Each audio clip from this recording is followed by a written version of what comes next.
Hi friends, welcome back to my channel. So ಯಾರಿಗೂ ನನ್ನ channel subscribe ಆಗಿಲ್ಲ, so please subscribe ಮಾಡಿ, ವಿಡಿಯೋನ ನೋಡಿ.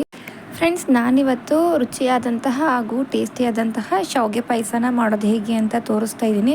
ಸೊ ಬನ್ನಿ ಹೇಗೆ ಮಾಡೋದು ಅಂತ ಒಂದು ಸಾರಿ ನೋಡ್ಕೊಂಡು ಬರೋಣ.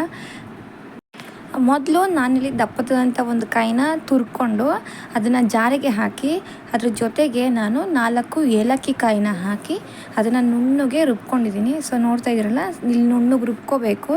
ರುಬ್ಬಿ ಎತ್ತಿ ಇಟ್ಕೊಂಡಿನಿ. ಮತ್ತು ಒಂದು ಪಾತ್ರೆಗೆ ಅರ್ಧ ಲೀಟ್ರ್ ನೀರು ಹಾಕಿ ಅದಕ್ಕೆ ಒಂದು 1/4 kg ಸ್ವಲ್ಪ ಜಾಸ್ತಿ ಆದಷ್ಟು ಬೆಲ್ಲನ ಹಾಕಿ ಏನು ಮಾಡ್ತೀನಿ, ಅದನ್ನು ನಾನು ಇಲ್ಲಿ ಚೆನ್ನಾಗಿ ಕರ್ಗಿಸ್ಕೊಂಡು ಏನು ಮಾಡ್ತೀನಿ, ಅದನ್ನು ಸೋಸ್ಕೊತೀನಿ. ಯಾಕಂದರೆ ಅದು ಉಂಡೆ ಬೆಲ್ಲ ಆಗಿರೋದ್ರಿಂದ ಗಲೀಜಿರುತ್ತೆ. ಸೊ ಹಾಗಾಗಿ ಅದನ್ನು ಸೋರಿಸ್ಕೊಂಡು ಅದನ್ನು ಎತ್ತಿಟ್ಕೊತೀನಿ. ಮತ್ತು ಅದೇ ಪಾತ್ರೆಗೆ ನಾನಿಲ್ಲಿ 2 ಸ್ಪೂನ್ ತುಪ್ಪ ಹಾಕ್ತೀನಿ. ಸೊ ತುಪ್ಪ ಹಾಕ್ಬಿಟ್ಟು ಒಂದು ಅರ್ಧ ಕಪ್ಪು ಶಾವಿಗೆನ ಹಾಕಿ, ಇಲ್ಲಿ ನಾನು ಶಾವಿಗೆ ಸ್ವಲ್ಪನೇ ಬಳಸಿದ್ದೀನಿ. ಈ ಶಾವಿಗೆ ಜಾಸ್ತಿ ಹಾಕಿದ್ರೆ ಗಟ್ಟಿಯಾಗಿ ಹೋಗುತ್ತೆ ಪಾಯಸ ಅಂತ.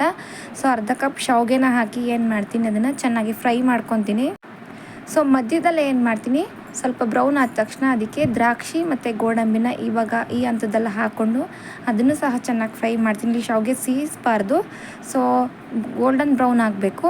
ಸೊ ಇದಾಗಿದೆ. ಇದಕ್ಕೆ ಏನು ಮಾಡ್ತೀನಿ, ನಾವೇನು ಕಾಯಿನ ರುಬ್ಬಿಟ್ಕೊಂಡಿದ್ವು ಆ ಜಾರಿಗೇ ಬೆಲ್ಲದ್ದು ಏನು ನೀರು ಸೋಸ್ಕೊಂಡಿದ್ವು ಅದನ್ನು ನೀರನ್ನ ಸ್ವಲ್ಪ ಹಾಕಿ ಅದನ್ನು ನಾವೇನು ಶಾವಿಗೆ ಹುರಿದಿದ್ವು ಆ ಪಾತ್ರೆಗೆ ಹಾಕ್ತೀನಿ. ಸೊ ನೀಟಾಗಿ ಜಾರಲ್ಲಿದ್ದಿದ್ದು ನೀರನ್ನೆಲ್ಲನೂ, ಜಾರಲ್ಲಿ ಏನೇನು ಕಾಯಿ ಇತ್ತು ಎಲ್ಲನೂ ಹಾಕಿ ಅದ್ರ ಜೊತೆಗೆ ಬೆಲ್ಲ ಏನು ಕರಗಿಸ್ಕೊಂಡಿದ್ವು ಸೊ ಆ ನೀರನ್ನು ಹಾಕಿ ಇಲ್ಲಿ ಚೆನ್ನಾಗಿ ಮಿಕ್ಸ್ ಮಾಡ್ಕೋಬೇಕು. ಇಲ್ಲಿ ಹಾಗೆ ಬಿಡಬಾರ್ದು. ಏನು ನಾವು ಕಾಯಿ ಹಾಕಿ ನೀರು ಹಾಕಿದ್ವು ಸೊ ಅದನ್ನು ನೀಟಾಗಿ ತಿರುಕೋಬೇಕು. ಇಲ್ಲಾಂದರೆ ಶಾವಿಗೆ ಏನಾಗುತ್ತೆ, ಒಂದೇ ಕಡೆ ಮುದ್ದೆ ಆದಂಗೆ ಆಗೋಗುತ್ತೆ, ಗಟ್ಟಿಯಾಗಿ ಹೋಗುತ್ತೆ. ಈ ಹಂತದಲ್ಲಿ ನಾವೇನು ಮಾಡಬೇಕು, ಚೆನ್ನಾಗಿ ಕೈ ಆಡಬೇಕು. ಸೊ ಕೈ ಆಡಿ ಅದನ್ನು ಚೆನ್ನಾಗಿ ಬೇಯಿಸ್ಕೋಬೇಕು, ಚೆನ್ನಾಗಿ ಕುದಿಬೇಕು. ಶಾವಿಗೆನ ನಾವಿಲ್ಲಿ ಒಂದು 5 ನಿಮಿಷ ಇಲ್ಲ ಒಂದು 10 ನಿಮಿಷ ಬೇಯಿಸ್ಕೊಂಡ್ರೆ ಸೊ ಪಾಯಸ ರೆಡಿ ಆಗುತ್ತೆ. ಸೊ ನೋಡಿದ್ರೆ ಇವಾಗ ನಾನು ಅದನ್ನ ಏನು ಮಾಡ್ತೀನಿ, ಒಂದು ಕಪ್ಗೆ ಹಾಕ್ಕೊತೀನಿ. ಸೊ ನೋಡಿದ್ರಲ್ಲ ಫ್ರೆಂಡ್, ರುಚಿಯಾದಂತಹ, ಟೇಸ್ಟಿಯಾದಂತಹ ಹಾಗೂ ಈಸಿಯಾದಂತಹ ಶಾವಿಗೆ ಪಾಯಸ ಹೇಗೆ ಮಾಡೋದು ಅಂತ.